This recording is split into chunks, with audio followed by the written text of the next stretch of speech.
ఒంగోలు ఆంధ్రకేసరి యూనివర్సిటీలో వచ్చే విద్యా సంవత్సరం నుంచి ఫార్మసీ ఇంజనీరింగ్ కాలేజీలు ఏర్పాటు చేసేందుకు కసరత్తు చేస్తున్నట్లు వైస్ ఛాన్సలర్ డివిఆర్ మూర్తి వెల్లడించారు. వైస్ ఛాన్సలర్గా బాధ్యతలు స్వీకరించి ఏడాది పూర్తయిన సందర్భంగా ఆయన డీ న్యూస్తో మాట్లాడారు. గత 3 ఏళ్ల నుండి యూనివర్సిటీ ఆధ్వర్యంలో డిగ్రీ, పీజీ అడ్మిషన్లు జరుపుతున్నట్లు చెప్పారు. తాను వైస్ ఛాన్సలర్గా బాధ్యతలు స్వీకరించే నాటికి డిగ్రీలో 5,000 మంది విద్యార్థులు ఉంటే ప్రస్తుతం 9,000 మందికి చేరినట్లు వివరించారు. విద్యార్థుల పరంగా చూస్తే ఆంధ్రకేసరి యూనివర్సిటీ రాష్ట్రంలోనే 5వ స్థానంలో ఉన్నట్లు తెలిపారు. యూనివర్సిటీకి సంబంధించి పేర్నమెట్టలో 110 ఎకరాల స్థలం ఉందని, అక్కడ డిస్ట్రిక్ట్ మినరల్ ఫైనాన్స్ ట్రస్ట్ ద్వారా 4.5 కోట్ల రూపాయలతో లేడీస్ హాస్టల్ నిర్మాణం జరుగుతున్నట్లు వివరించారు. యూనివర్సిటీలో సైన్స్, ఆర్ట్ కోర్సులు ఉన్నాయని, ఫార్మసీ, ఇంజనీరింగ్ కాలేజీలు ఏర్పాటు చేయనున్నట్లు చెప్పారు. ఇందుకు సంబంధించి సిలబస్ రూపొందించేందుకు కమిటీ ఏర్పాటు చేసినట్టు తెలిపారు. ఈ యూనివర్సిటీ వచ్చి 3 సంవత్సరాలు పూర్తి చేసుకున్న సందర్భం ఇది. స్టేట్లో ఉన్నటువంటి అన్ని యూనివర్సిటీల కన్నా యంగెస్ట్, అంటే చిన్న యూనివర్సిటీ ఆంధ్రకేసరి యూనివర్సిటీ. పేరు మట్టుకు ఏం చేశారంటే, ప్రకాశం పంతులు గారి పేరుతో ఆంధ్రకేసరి యూనివర్సిటీ ఇక్కడ ఉన్నది మనకి ఒంగోలులోని. ఒకటే యూనివర్సిటీ ఒంగోలులో ఉన్నటువంటి యూనివర్సిటీ, ఇది గవర్నమెంట్ యూనివర్సిటీ, దీన్ని పబ్లిక్ యూనివర్సిటీ కూడా మనం అంటాం. అంటే ఇంచుమించుగా చూసుకుంటే ఏంటంటే, యూనివర్సిటీ మొదలు 7 సంవత్సరాలు అవుతుంది.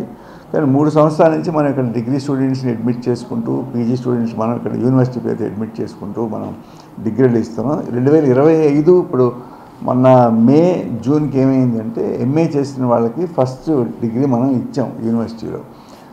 డిగ్రీ అంటే 3 సంవత్సరాలు డిగ్రీ చేస్తున్న వాళ్ళకి వచ్చే సంవత్సరం మనం వాళ్ళకి డిగ్రీ ఇస్తాం యూనివర్సిటీ నుంచి.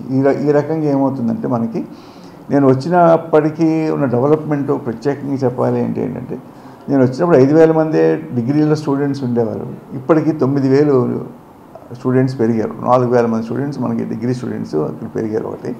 తర్వాత బీఈడీ స్టూడెంట్స్ ఒకటి పెరిగారు ఆంధ్రకేసరి యూనివర్సిటీలో. ఇంచుమించుగా ఇప్పుడు యూనివర్సిటీ స్టేటస్ ఎలాగున్నది అంటే, స్టేట్లోని స్టూడెంట్స్ పరంగా మనం చూసుకున్నట్లయితే ఇది 5వ ప్లేస్లోకి వచ్చిందండి యూనివర్సిటీ, ఆంధ్రకేసరి యూనివర్సిటీ.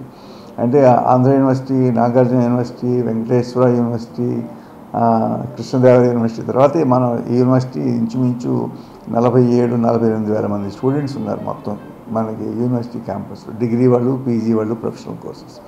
ఇది మనకి ఒక అచీవ్మెంట్. ఇంచుమించుగా 1 ఇయర్లో మనం యూనివర్సిటీకి ఒక మెయిన్ ద్వారం, మన పెద్ద గేట్ ఒకటి కట్టించుకుని రోడ్డు ఒకటి వేయించుకున్నాం యూనివర్సిటీ క్యాంపస్లో. పేర్నమెట్లో మనకి 110 ఎకరాలు ఉన్నటువంటి క్యాంపస్లో మనం ఒక బిల్డింగు ప్లస్ ఒక గేటు, ఒక రోడ్డు అది వేసుకుని ఇప్పుడు అందంగా కనిపిస్తుంది యూనివర్సిటీ క్యాంపస్. అది మరి నేను వచ్చిన తర్వాత జరిగినటువంటిది. దాంతోపాటు ఏం చేసామంటే, మనం ఒక 3 నెలల కింద మనకి డిఎంఎఫ్టీ అంటారు, అంటే డిస్ట్రిక్ట్ మినరల్ ఫైనాన్స్ ట్రస్ట్ అని ఒకటి ఉంది.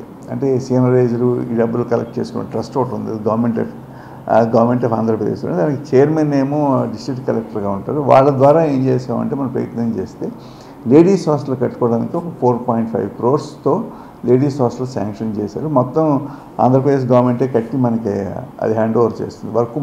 ఇప్పటికే వర్క్ మొదలైంది అక్కడ మన పేర్నమెట్టే క్యాంపస్.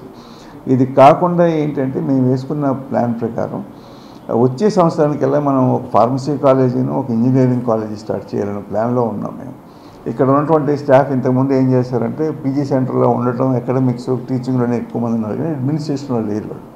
సో స్లోగా ఏమవుతుందంటే, యూనివర్సిటీ డెవలప్ అవుతున్నప్పుడు కొత్త రూల్స్, రెగ్యులేషన్స్ ఇవన్నీ మనం ఫ్రేమ్ చేసుకుని తయారు చేసుకోవాలి యూనివర్సిటీని. అది ఇప్పటికి కొంతవరకు రెడీ అయిపోయింది, స్ట్రీమ్ లైన్ అంతా అయిపోయింది.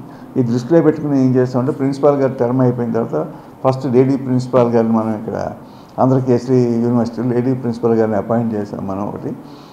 రాబోయే రోజుల్లో నా ప్లాన్ ప్రకారం ఏమవుతుందంటే, ఇక్కడ యూనివర్సిటీ బాగా స్టెబిలైజ్ అయిపోతుందండి. ఒంగోలుకి ఉన్నటువంటి గవర్నమెంట్ యూనివర్సిటీ ఇది ఒకటే.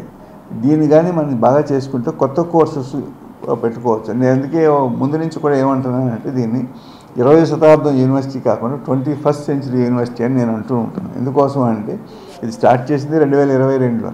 సో 21వ శతాబ్దంలో యూనివర్సిటీకి కొత్త రకమైన కోర్సెస్ మనం తీసుకురావాలి. అవి ఇంట్రడ్యూస్ చేసినట్లయితే ఏమవుతుందంటే, యూనివర్సిటీ బాగా